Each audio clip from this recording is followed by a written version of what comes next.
सभी सगाजनों को मेरी ओर से जय सेवा, जय बड़ादेव, जय गोंडवाना। साथियों, आप लोग कभी इस बारे में जरूर सोचते होंगे या मन में ख्याल आता होगा कि आखिर गोंड, जिनका इतना विस्तृत या विशाल इतिहास है, उनकी उत्पत्ति कहाँ हुई, उनका जन्म स्थान क्या रहा होगा। तो इस बारे में जानने हेतु आप इस वीडियो को पूरा और ध्यान से देखिएगा। मैंने काफ़ी रिसर्च के बाद बहुत ही कम शब्दों में गोंड की उत्पत्ति के बारे में जानकारी देने की कोशिश की है। तो चलिए वीडियो को शुरू करते हैं। अगर वीडियो की जानकारी पसंद आती है तो इसे लाइक शेयर करना नहीं भूलिएगा, और अगर आप चैनल पर नए हैं तो इसे सब्सक्राइब करना तो बनता है। मैं ऐसी ही शानदार जानकारियाँ आपके समक्ष लाता रहूँगा। तो गोंडवाना जीव जगत की उत्पत्ति, उत्थान और पतन के बारे में जानने के लिए आपको यह जानना अनिवार्य है कि गोंडवाना क्या है।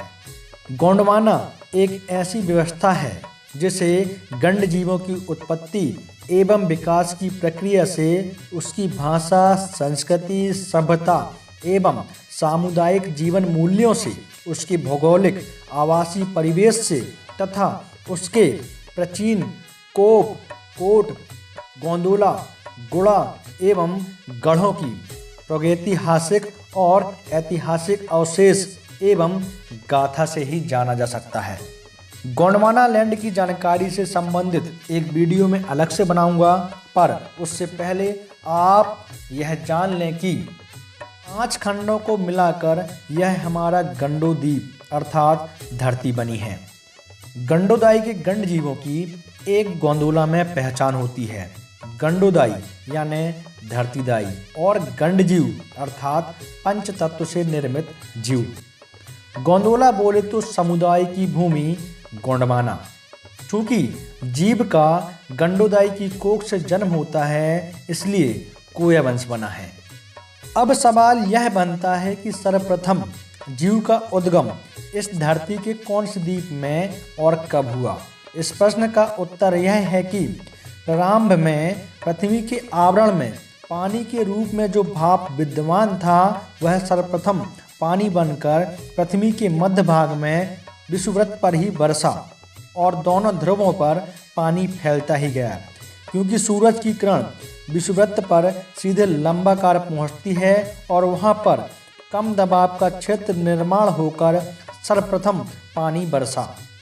विषुवृत्त पर ही अधिक तापमान होता है, इसलिए जीव जगत की उत्पत्ति भी सर्वप्रथम वहीं हुई।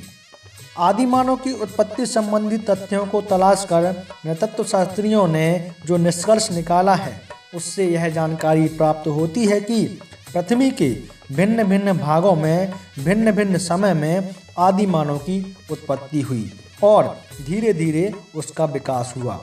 और भारत में नर्मदा घाटी, जावा, सुमात्रा, दक्षिण अफ्रीका के नोडेशिया, कोमानियान और ग्रीनाल्डी में आदिमानव के अवशेष पुरातत्वविदों को प्राप्त हुए हैं। उक्त सभी स्थल गोंडवाना द्वीप समूह में है। पुरातत्वविदों और भूगर्भ शास्त्रियों का मत है कि अमरकंटक के चारों ओर कभी महाझील थी और गोंड समुदाय में भी अमरकंटक से संबंधित ऐसी ही महाप्रलय की कथा अनादिकाल से प्रचलित है।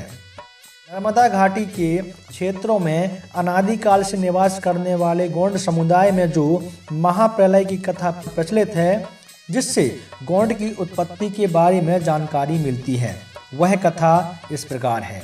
प्राचीन काल में कभी एक बार ऐसा कलडूब महाप्रलय हुआ था जहां चारों ओर पानी फैला हुआ था।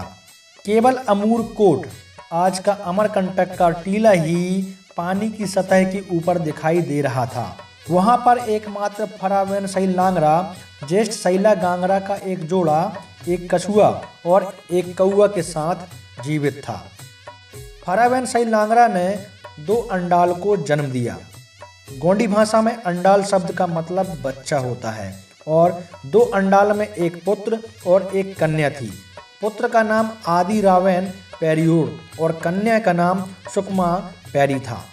गोंडी भाषा में पेरियोर का अर्थ लड़का तथा पेरी का अर्थ लड़की होता है।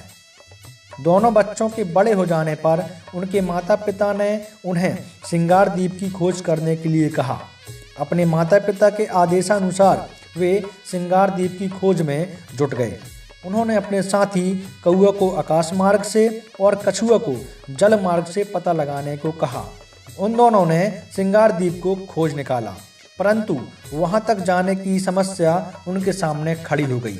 उनके पास कछुआ ही एक ऐसा साधन था जिस पर सवार होकर वे जा सकते थे और वे संख्या में 4 थे और कछुआ पर मात्र 2 ही लोग सवार होकर जा सकते थे।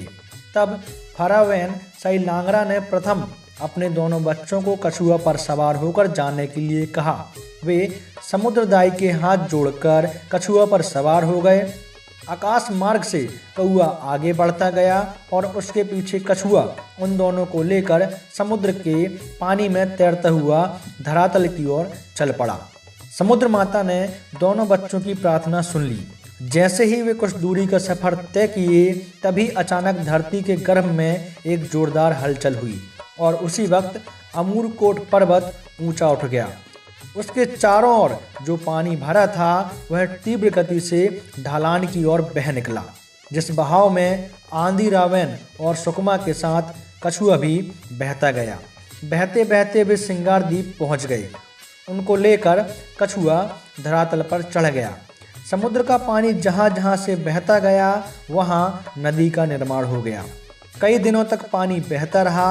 आदि रावेन ने कौआ के माध्यम से अपने माता पिता की जानकारी ली, परंतु उनका अमूरकोट में कहीं पता नहीं चला। फिर भी वह कौए के माध्यम से अपने माता पिता के लिए अमूरकोट में खाने की चीज़ें पहुंचाता रहा। कौआ प्रतिदिन खाना ले जाकर अमूरकोट में जहां फारावेन साइलांगरा रहते थे वहां रखकर आया करता था। जब नदी के मार्ग से समुद्र का संपूर्ण पानी कालांतर में बह गया और धरातल दिखाई देने लगा, तब दोनों बच्चे अमूरकोट गए, परंतु वहां पर उनके माता पिता कहीं भी नजर नहीं आए। उन्होंने अपने जन्मदाता फारावेन साइलांगरा की स्मृति के कुछ प्रतीक बनाकर एक सरई के पेड़ पर स्थापित किए और प्रतिदिन उनकी उपासना करने लगे। गौड़ी दर्शन के अनुसार जब तक मनुष्य जीवित रहता है तब तक वह वैन रूप में होता है और जीवांत के पश्चात वह पैन रूप में हो जाता है। इस तरह जन्मदाता फारावेन साइलांगरा की उपासना फारावेन सला गांगरा के रूप में करने की प्रथा गोंड समुदाय में आज भी प्रचलित है।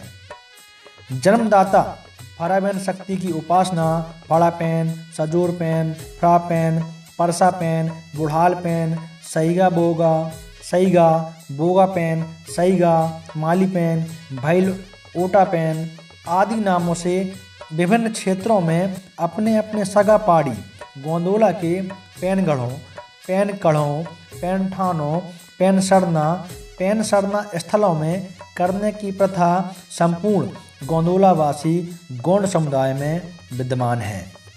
इसलिए गंड गाथा के अनुसार अमूरकोट गोंडवाना के कोयावंशी गोंड समुदाय के गंड जीव की जन्मस्थली है, जिसे वर्तमान में अमरकंटक कहा जाता है। अमूरकोट में ही उनकी कोयामुरी थाना है, जिसे कोयावंश भीड़ी कहा जाता है।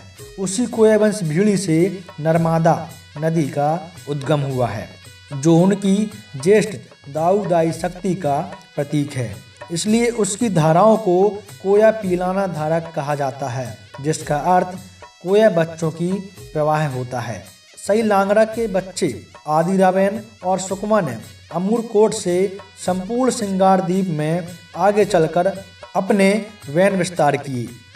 सर्वप्रथम अमूरकोट से निकलने वाली नर्मदा नदी के किनारे जहाँ जहाँ रहने योग्य कोप थे वहाँ वहाँ उन्होंने अपने निवास बनाए। तत्पश्चात उनकी संख्या बढ़ने पर वे गोंदोला बोले तो समूह में रहने लगे। इस प्रकार संपूर्ण गंडोद्वीप बोले तो सिंगार द्वीप में गोंदोलाओं के रूप में उनका विस्तार हुआ। गोंदोला निवासियों ने अपनी सुविधा के लिए कुछ नियम बनाए। यह नियमावली उनकी गोंदोला व्यवस्था बनी। गोंदोला व्यवस्था के निवासी कालांतर में गोंड नाम से नामांकित हुए। उनके गोंदोला राज्य गोंड राज्य बने।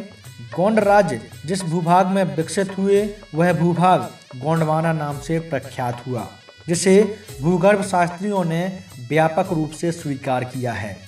इस तरह फराबेनसाई लांगरा की कोख से जन्म लेकर कोया वंशियों का विस्तार एवं विकास गोंडवानावासी गोंडों के रूप में इस गोंडवाना द्वीप समूह में हुआ, जिसकी जानकारी गोंड समुदाय में प्रचलित महाप्रलय को बयान करने वाले CD सिंगार सैला पाटा से प्राप्त होती है। तो सगाजनों, यह रहा गोंड की उत्पत्ति और विकास। टॉपिक बहुत बड़ा था, पर इसे मैंने बहुत कम ही शब्दों में समझाने की कोशिश की है। आशा करता हूँ यह वीडियो आप लोगों को पसंद आया होगा। मिलते हैं अगले वीडियो में एक नई जानकारी के साथ। तब तक के लिए आप सभी सगाजनों को मेरी ओर से सेवा जोहार।